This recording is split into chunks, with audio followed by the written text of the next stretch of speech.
नमस्कार। बात करें लोकसभा चुनाव की और बात होती है फतेहपुर जिला की, जिसको हॉट सीट बन गई है, जहां पर बात करें सभी दिग्गज नेता जो हैं वो आ रहे हैं। आज योगी आदित्यनाथ जी का आगमन हुआ था और कल देश के प्रधानमंत्री नरेंद्र मोदी का आगमन है। क्या स्थिति है फतेहपुर जिले की, युवाओं की क्या स्थिति है, उसके लिए आज हमारे साथ मधुराज जी हैं जो बताएंगे कि क्या स्थिति, ज़मीनी हकीकत क्या चल रही है। आने वाली 20 मई है, उसके परिणाम किसके पक्ष में जाएंगे, कितने वोटों से किसकी जीत होगी, इस बारे में। सबसे पहले चैनल में स्वागत है आपका। धन्यवाद। आप हमारे दर्शकों को अपना परिचय दीजिए। मधुराज विश्वकर्मा, जिला अध्यक्ष भाजपा युवा मोर्चा फतेहपुर। आप एक युवा हैं, युवा मोर्चा के अध्यक्ष हैं। युवाओं के ऊपर विपक्ष की बात करें, वो बेरोजगारी, युवा भटक रहा है, देश का युवा दूसरे राह में जा रहा है, ये सब आरोप लगा रहे हैं, उसके क्या कहेंगे? देखिए, वो उनकी मानसिकता है और उन लोगों ने, जब उनकी भी सरकारें रही हैं, उन्होंने क्या किया है युवाओं के लिए पूरा देश जानता है। और आज हमारे जनपद का युवा देख रहा है कि हमारे जनपद में शिक्षा व्यवस्था कैसी थी। आज हमारे यहाँ मेडिकल कॉलेज बन गया है, युवाओं को यहीं मेडिकल कॉलेज की शिक्षा मिल रही, केंद्रीय विद्यालय बन गया है, ITI का जो है निर्माण सभी तहसीलों में करवा दिया गया। तो ये एक सफलता है हमारे जनपद की सांसद साध्वी दीदी जी की कि आज शिक्षा व्यवस्था में अच्छा सुधार किया गया है। पूर्व की सरकारों में हमारे जनपद के युवाओं को अन्य जनपदों में शरण लेनी पड़ती थी और उन्हें मौका नहीं मिलता था, लेकिन आज फतेहपुर जनपद में ये जो प्रतिष्ठान स्थापित हो गए, जिससे युवाओं को अच्छा लाभ मिला है और हमारे जनपद के युवा भी पूरा राष्ट्रीय स्तर में प्रतिभाग कर रहे हैं, उनको मौका मिल रहा है। आप लोग क्षेत्र में जाते हैं, छोटे छोटे कार्यक्रम ऑर्गेनाइज करते हैं, क्या स्थिति चल रही फतेहपुर में? युवाओं के अंदर उत्साह है साध्वी दीदी जी के लिए, नरेंद्र मोदी जी के लिए, उत्तर प्रदेश के यशस्वी मुख्यमंत्री आदरणीय योगी आदित्यनाथ जी के लिए।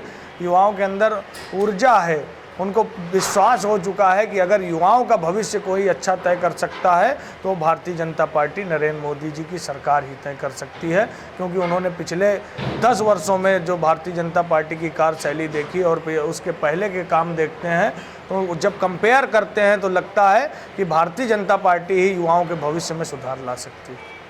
आप विश्वकर्मा समाज से आते हैं। आज अखिलेश यादव की एक रैली हुई, वो बोलती है कि भाजपा जो है वो सभी जाति धर्म पर ध्यान नहीं देती है, कुछ विशेष जातियों पर ध्यान देती है, कुछ विशेष व्यापारियों पर ध्यान देती है। इस पर क्या कहना है? देखिए, उनकी सरकार रही है, उन्होंने तुष्टीकरण की राजनीति करी, लेकिन भारतीय जनता पार्टी की सरकार ने संतुष्टीकरण की राजनीति करी और सभी वर्गों को, सभी समाज को कोई भी योजना दी है तो उससे उसका जाति और मजहब नहीं पूछा गया। और विश्वकर्मा समाज के लिए, विश्वकर्मा समाज ही केवल नहीं, जो कामगार समाज है, जो लोहे का काम करता है, लकड़ी का काम करता है, मोची का काम करता है, दर्जी का काम करता है, बाल काटने का काम करता है, सभी के लिए एक विश्वकर्मा योजना चलाई। जो दूसरे के यहाँ नौकरी करते थे उनको स्वयं मोदी जी ने गारंटी लेकर जो पैसा दिया है स्वरोजगार के लिए, उसके लिए मैं माननीय प्रधानमंत्री जी को धन्यवाद देता हूं कि आज़ादी के बाद अगर किसी ने इन निचले तबके के लिए किसी ने सोचा है तो नरेंद्र मोदी जी ने सोचा है। और पूरा का पूरा जो निचला तबका है, जो कामगार समाज है, वो मोदी जी के साथ एक साथ खड़ा हुआ है। निश्चित मोदी जी 400 सीटों को पार करेंगे इस बार। अच्छा बताइए, इन्होंने 2 योजनाएं चल रही है, एक उत्तर प्रदेश सरकार की भी चल रही है विश्वकर्मा श्रम सम्मान योजना, एक प्रधानमंत्री श्रम सम्मान योजना चल रही है जो विश्वकर्मा योजना। तो बहुत अच्छी योजना है जिसमें रोजगार बन रहा है, लोग स्वरोजगार की तरफ बढ़ रहे हैं। आने वाली 20 मई को आप क्या मतदान है, युवा एक बहुत बड़ा सपोर्टर रहता है सभी पार्टियों के लिए, तो 20 मई को युवाओं को आप क्या संदेश देंगे? सुनाओ। 20 मई को मैं जनपद के सभी युवाओं से यही अनुरोध करूँगा कि हम लोग, जो पिछली सरकारें रही और जो 10 वर्षों में हमारी नरेंद्र मोदी जी की सरकार ने काम किया और हमारे जनपद की लोकप्रिय सांसद साध्वी दीदी जी ने जनपद में जो काम किए हैं, बड़े बड़े प्रधानमंत्री सड़क योजना से काफ़ी सड़कें बनाई गई हैं, बिजली की व्यवस्था में सुधार आया, सारी हर चीज़ क्षेत्र में सुधार आए हैं। हम पिछली सरकारों को कंपेयर करके और जो भारतीय जनता पार्टी की सरकार ने युवाओं के उत्थान के लिए काम किए हैं, जनपद में मेडिकल कॉलेज, केंद्रीय विद्यालय जैसी बड़ी उपलब्धि हमें जनपद में मिली है, इन सब को ध्यान रखते हुए जनपद के सभी युवा भारतीय जनता पार्टी को मतदान करेंगे और फतेहपुर जनपद से 4 लाख के पार और पूरे देश में 400 के पार पहुंचाने का काम करेंगे।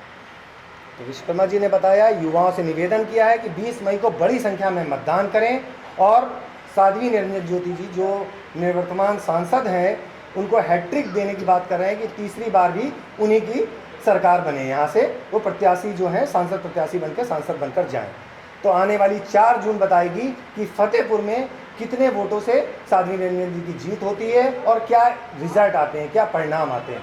लोक भारती डिजिटल में संस्कार के साथ शिशिर अवस्थी, फतेहपुर, उत्तर प्रदेश।